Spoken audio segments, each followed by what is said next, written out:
Hi, my name is Winfrey. For your convenience, you can call me Lee. Today we learn from Miss Bob Proctor about the universe laws. Here, let's talk about what the laws. There are 7 different laws, and they are exact. They never change. There's really only one, and these are several subsidiary laws. But the one law is God is. If you go to philology, that's what the philologians will tell you. In fact, that's all they can tell you is God is. He either created nor destroyed it. His cause and effect of himself is 100% evenly present in all places at the same time. He's either created or not destroyed. Pretty interesting.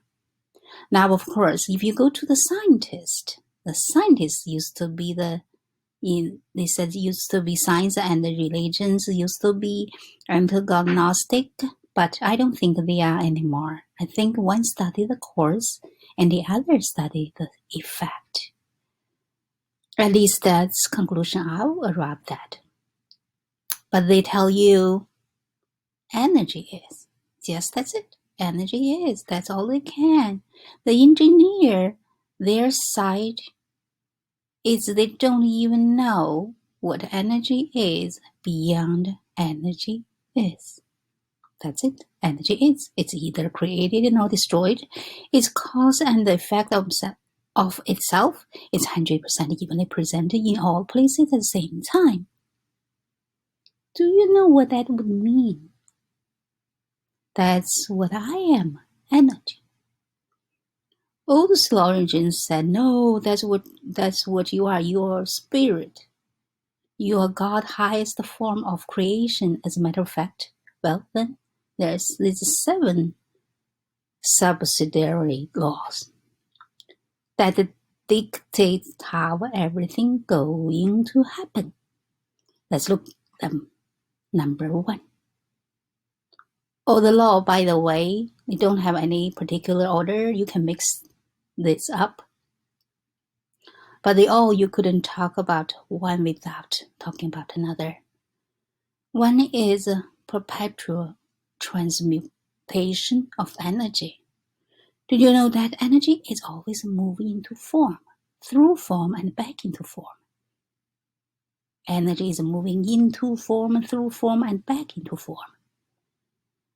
See, it's into form, through form, and back into form. You look up into the beautiful blue sky and you know what you're going to see? You're going to see the puffy little white cloud formation start to form, and that puffy little white cloud formation start to get a big gray, and then darker gray, and then it getting very dark, and it will be getting almost black, and then after it comes water.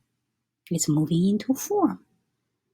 Now, if you catch a water in glass and stood there long enough, you could where it goes. I'm sorry, is that you know where it goes? Right back to where it came from. As above, so below, as below, so above. Constantly evolution of change. Then we have the law of relativity. Nothing is big, nothing is small. You see, well, that costs a lot. Related to what? See, it's only a lot related to a little. It's only a little related to a lot.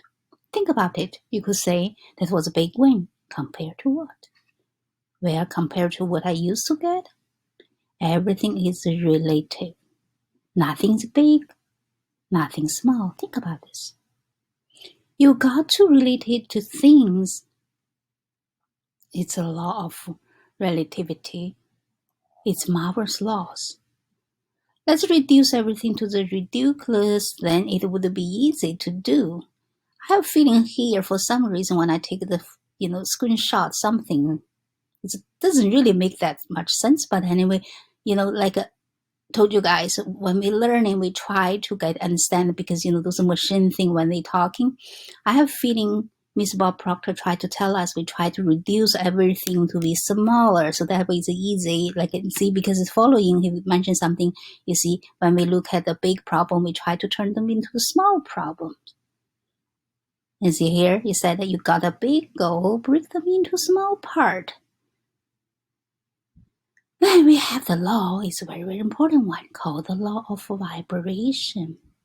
And not a lot of people understand it. The Secret, the movie Secret, was such a phenomenal runaway secret, a success. It's being reported 500 million people have been influenced by The Secret. But I think a lot of them have been sent down to the wrong road, because you never really explain the law of attraction, and attraction is what the secret is all about. But I understand attraction is a secondary law. The primary law is the law of vibration. You can only attract what you are in harmony vibration with. The law of vibration decreases, everything moves, nothing rests. We literally live in an ocean of motion. Remember I told you guys, see, this one I know is not an ocean, it's an ocean. So because that's another example, like we have to study. If we know with knowledge, we understand. But see, if I don't have this, I never learned before, so I don't know what an ocean means. But anyways, like I said, every single day learning, we will getting better, right? Practice. Then here, let's continue. When we clearly understand that, we are going to be way ahead of games. Do you know everything moves? The wall around you moving, but they appear to still. If you took a look at them through the microscope, they move in front of your eyes. You see here, when he's talking about the body in the coffins moving, at the beginning I'm kind of like, oh, that's kind of scary. But what he said, it makes sense. If it doesn't move, how it can become the dust, right? Anyway, and he mentioned is ignorance is our problem. So we got to understand the law of vibration. Think of that. You don't just stay there the way it is. It moves. It continually moves. Everything moves. Remember that when he's mentioned like our body is a big energy and it moves too. See, the law of vibration decreases, we live in an ocean. Emotion, see, they translate here wrong again. That brings up another theory, another concept, which is no such thing as death. Since we understand the law of vibration, that only postulated one theory, the theory of life. You see, death is a transition. We move out of our body. Birth is a transition. We move into the body. So we move in, we move out, and now we rejoice when we move in. How about when we move out? Should be the same deal. But I know, you see, as regular people, those series we kind of harder to, relate it. But if you learn, when you understand, you kind of, like when you don't get scared anymore, right? That's maybe a lot of people, they are very calm when they know their times come. But anyway, here, let's continue. So we got to understand this law of vibration. The desk that I'm sitting at is energy, and we call it wood. The paper is a sheet of paper. It used to be wood, and then it's paper. When I was a little kid, I live in the lumber camp. He mentioned like when he live in that place, and they always send the wood. They said they used to make paper, and he didn't understand why he can make the paper, right? Because now he knows it basically changed to the different kind of energy, right? Anyways, here. And he also used another example, say if you take the water, boil it, it just cause all the molecule structure change. So then the water can turn to the steam, and steam turn into the air through the gas. So you see, everything vibrates, nothing rests. Everything vibrates. We want to understand that our body is a massive energy. When it is in very good vibration, we feel good. Pay attention to those. right? Because, most time when we say, how are you? So, I don't feel good. So now when you don't feel good, maybe you are in the bad vibration. So now with your super mind here, you can change it, right? See, he said, feeling is conscious awareness of vibration.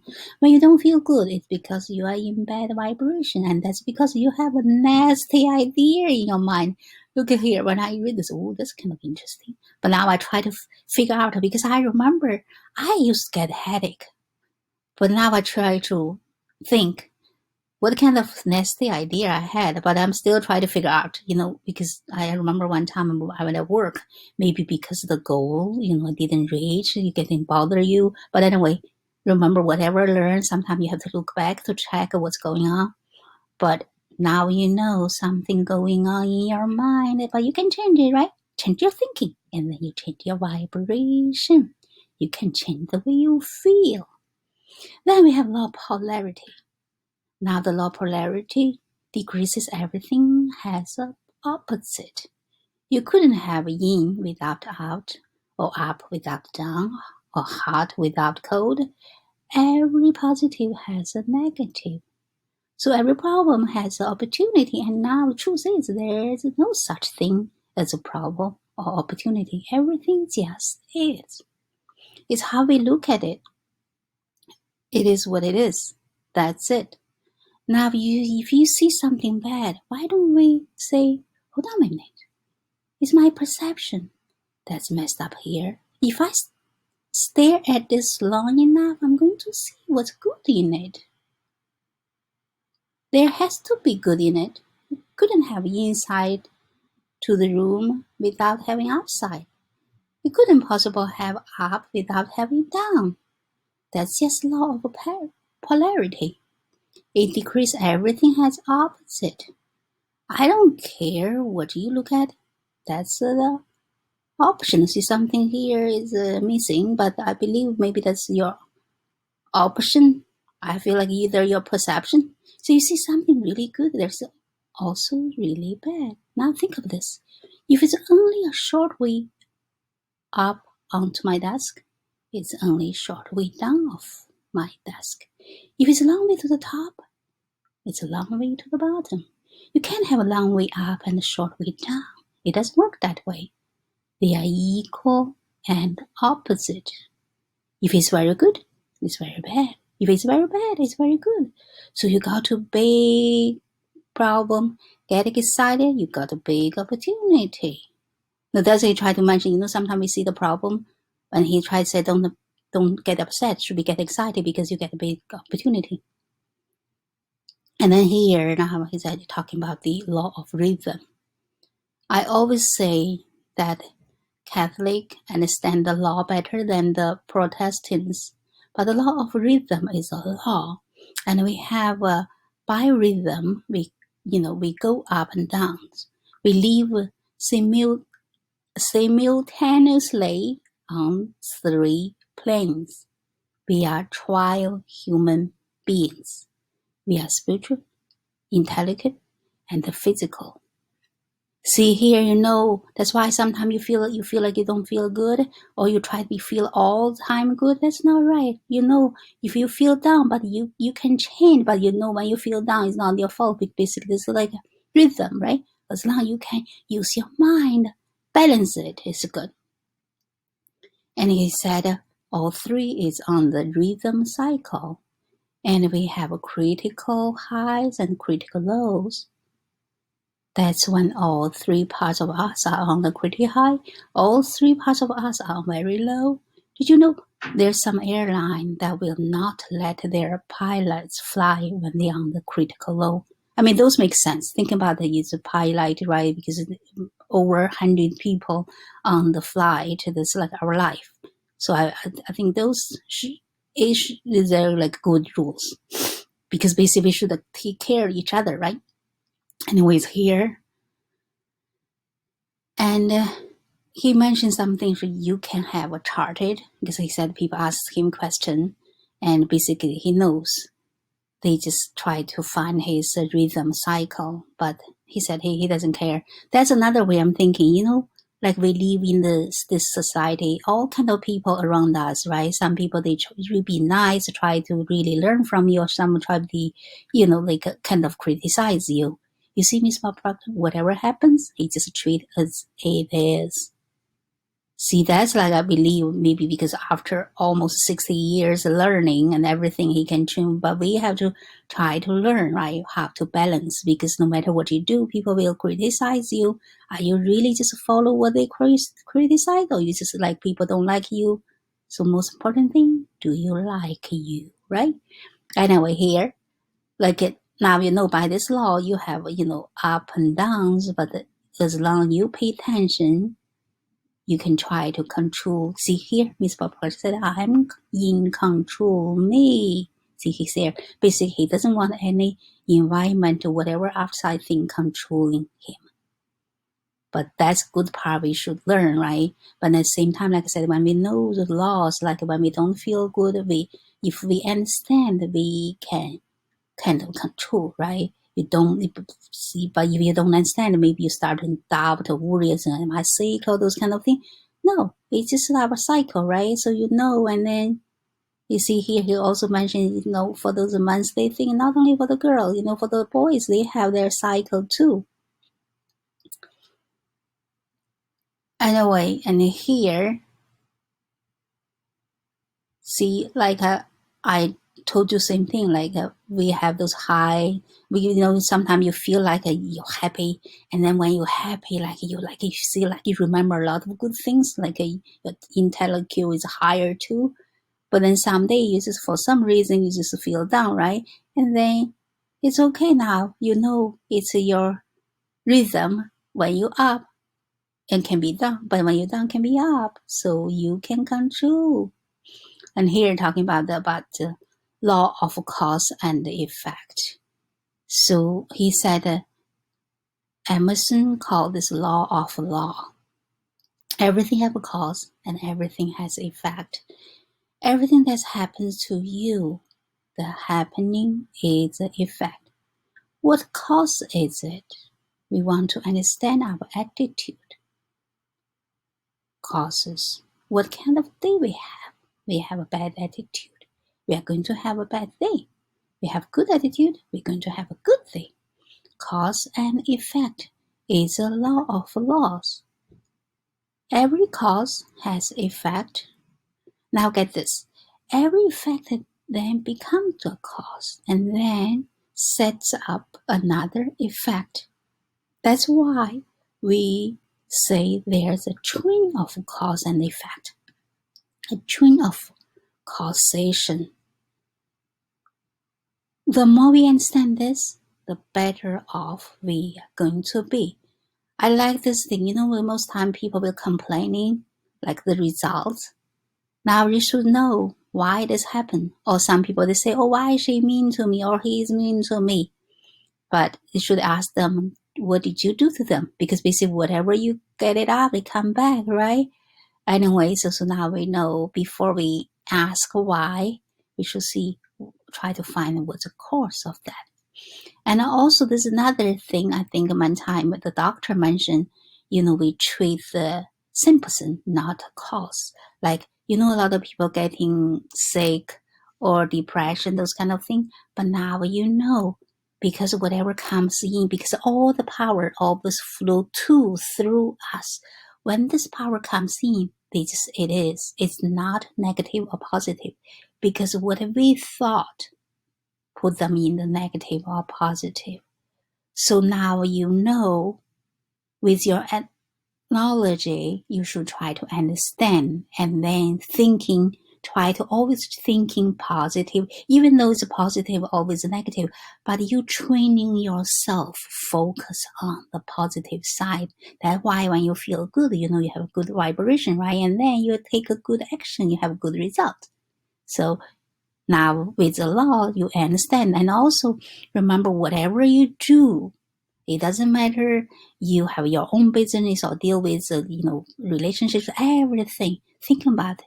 no matter what you do, you're dealing with the universe, you're dealing with a human, so you have to follow those universe laws, because basically universe laws are not man-made, so man cannot change. You have to follow, right, in order to get a good result. Anyway, the last one is a law of gender. Basically, he talked about everything in nature is both male and female. And also he mentioned the idea is a spiritual bee, seed. Remember, we need to plant it into our subconscious mind.